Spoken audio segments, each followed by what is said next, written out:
மழைக்காலம் ஆரம்பித்து விட்டதனால் சாலையெல்லாம் குண்டும் குழியுமாக இருக்கிறது. சாக்கடைகள் நிறைந்து போகிறது. இந்த முல்லை பெரியார் கூட்டு குடிநீர் திட்டம் தொடங்கப்பட்டிருக்கிறதுனால அது பரிச்சாத்த முறையில் நடவடிக்கை எடுக்கிறதுனால பார்த்தீங்கன்னா தண்ணி ஆறாக போயிட்டு இருக்கு. மக்கள் சர்க்கஸில் பயணிக்கிற மாதிரி, மதுரை மக்கள் சர்க்கஸில் பயணிக்கிற மாதிரி போக வேண்டியிருக்கு. அமைச்சர் அவர்கள் இந்த பால வேலையை துரிதமாக முடித்து இந்த போக்குவரத்து நெரிசலுக்கு என்ன முடிவு எடுக்க போறார், என்ன ஏற்கனவே சொல்லியிருந்தாங்க அமைச்சர் அவர்கள், உறுதிமொழி கொடுத்திருந்தாங்க.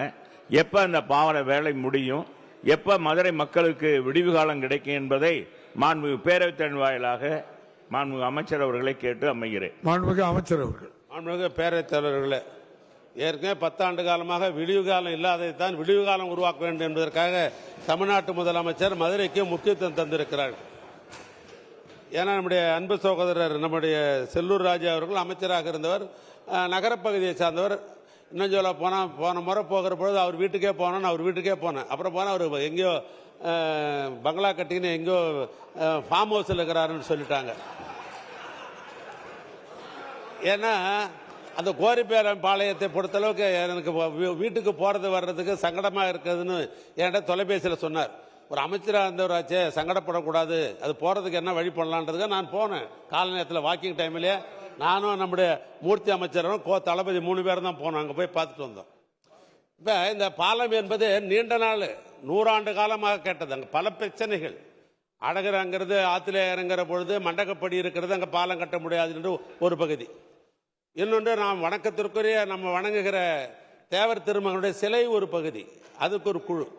இவைகளெல்லாம் பலமுறை கூட்டி நானே நேரடியாக பேசி பலமுறை பேசி மண்டகப்படியினுடைய அதனுடைய உரிமையாளர்கள்லாம் பேசி அவர்களை சரி செய்து, அதே போன்று நம்முடைய வணக்கத்திற்குரிய தேவர் சிலையை வைத்து அவர் அதையும் அந்த குழுவிடெல்லாம் பேசி இந்த கோரிப்பாளையம் பாளையம் என்பது கட்டுவது என்று முடிவு செய்யப்பட்டு முதலமைச்சருடைய திருக்கரத்தால் அதுக்கு அடிகோல் விழாவும் நடத்தப்பட்டு அந்த பாலம் நடைபெற்றுக் கொண்டிருக்கிறது.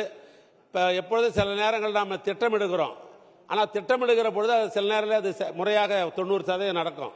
சில நேரங்களில் பார்த்தா இயற்கை, நாம் திடீர்னு மழை வந்துடும், திடீர்னு புயல் அடிக்கும், கொஞ்சம் தள்ளி போகும். அந்த அடிப்படையில் இப்போ எங்கள் துறையை பொறுத்தளவுக்கு கோரிப்பாளையம் பாளையத்தை பொறுத்தளவுக்கு ஜனவரி மாதம் திறக்கலாம் என்று திட்டமிடப்பட்டு பணிகளை இன்றைக்கு தொடர்ந்து செய்து கொண்டிருக்கிறோம்.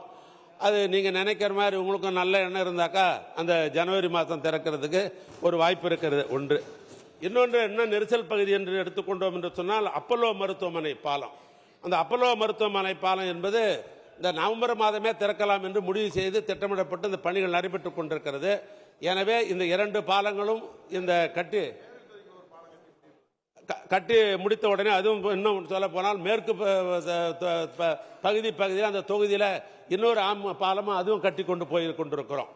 இதெல்லாம் கட்டி முடித்த உடனே மதுரையில் வந்து இந்த நெரிசல் என்பது அது குறைவாக அதுக்கு வாய்ப்பு இருக்கிறது.